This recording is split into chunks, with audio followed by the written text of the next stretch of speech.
વડોદરા જિલ્લાના સાવલી તાલુકાના મોક્ષી ગામની સીમમાં જિલ્લા એસઓજીએ દરોડા પાડી 3.40 કરોડનું ડ્રગ્સ અને તેને તૈયાર કરવા વપરાતું રો મટીરીયલ ઝડપી પાડ્યું છે. પોલીસે 2 આરોપીને ઝડપી અન્ય 3ને ફરાર જાહેર કર્યા છે. સાવલી તાલુકાના મોક્ષી ગામની સીમના એક ખેતરમાં ડ્રગ્સની ફેક્ટરી ધમધમે છે. એની બાતમીથી જિલ્લા એસઓજીના પીઆઈ જે.એમ. ચાવડા તેમજ સ્ટાફના માણસોએ ગત મોડી રાત્રે દરોડો પાડતા દોડધામ મચી હતી. પોલીસે દરોડામાં ડ્રગ્સ બનાવતા 2 ઇસમોને ઝડપી પાડ્યા હતા કે જેમાં જગદીશભાઈ જીતસિંહ મહિડા રહેવાસી મોક્ષી અને પ્રેમચંદ કુમાર હરિનારાયણ મહંતો રહેવાસી ગોરવાનો સમાવેશ થાય છે. ખેતરમાં બનાવેલા આ શેડમાં સિન્થેટિક ડ્રગ્સ બનાવાતું હતું. પોલીસે તૈયાર થયેલું ડ્રગ્સ મેફેડ્રોનનો 3.3 કિલો જથ્થો કિંમત 3.79 કરોડને ઝડપી પાડ્યું હતું. જ્યારે ડ્રગ્સ બનાવવા માટે વપરાતું રો કંપની કે જેની રો કિંમત 1.73 કરોડનું મટીરીયલ કબજે કર્યું હતું. પકડાયેલા બંને આરોપીઓએ કહ્યું હતું કે વડોદરામાં રહેતો ચિરાગ ગિરીશભાઈ પટેલ,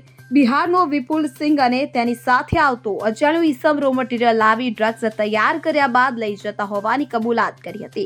આરોપી જગદીશ જીતસિંહ મહિડા 10 વર્ષ અગાઉ પણ ગાંધીનગર ખાતે ડ્રગ્સ બનાવતા ઝડપાયો હતો. ઇકબાલ લુહાર સાથે સેન 24 ન્યૂઝ સાવલી. હવે જુઓ દેશ દુનિયાની તમામ ખબરો તમારી આંગળીના ટેરવે.